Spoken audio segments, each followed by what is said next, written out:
Hi, Christine. This is Wendy. Great to have another class with you and fun to be together again. So, anyway, thank you for your post. Very interesting to read your thoughts about your position, your beliefs, about your worldview, and dealing with your clients. I think it's wonderful that you work with really the marginal population, that they really, obviously need a lot of help. So, anyway, so you mentioned, of course, grace and forgiveness as a principles that you like to use in working with your clients, and I think that's really the ultimate in integration. If those are obviously biblical principles that Jesus teaches on, especially the importance of forgiveness, and then, of course, his kindness and grace, often leads people to truth. So I think that that's really an excellent way to integrate your faith and with psychology and practice of what you do. Um, So very important principles of healing. Also, you talk a little bit about secular, well, not secular, you say humanism, humanistic approach. And I would be interested to know a little more about that.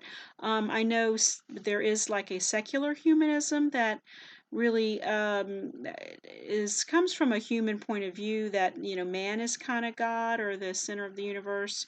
And, that values are kind of relative. We create our own values. I believe people have the right to choose their own values, but I think we need an outside objective standard like God to give us some guidance on that.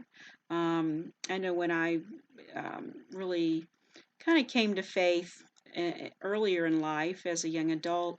I read a book called Mere Christianity by C.S. Lewis, really, a very influential Christian writer in our culture. And he describes in this book, Mere Christianity, coming to faith as from atheism to believing in Christ and the Christian faith.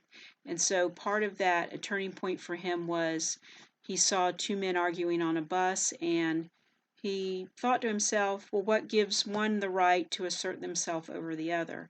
And I think he started to think about, well, we really do need some objective standards outside of ourselves, other than just one person saying this is the right thing, and another person may be trying to assert that this is the right thing. So and I think, of course, I have Jewish heritage, and so the question of something like Nazi Germany trying to take over the world, they presented that they were trying to create this superhuman race. And, of course, in the process, they decided Jewish people were inferior and exterminated 6 million of them. So, I guess looking at that point of view, it seems like there does need to be some kind of objective standard, but would be interested to know your thoughts on that. Also, I guess one last point.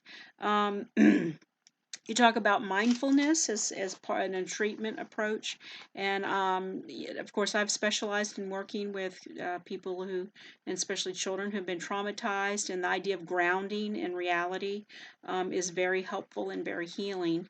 I know there's kind of two different versions of mindfulness. One is filling ourselves with God's Spirit and really connecting to the here and now and the present and grounding. And the other is more emptying yourself and becoming depersonal.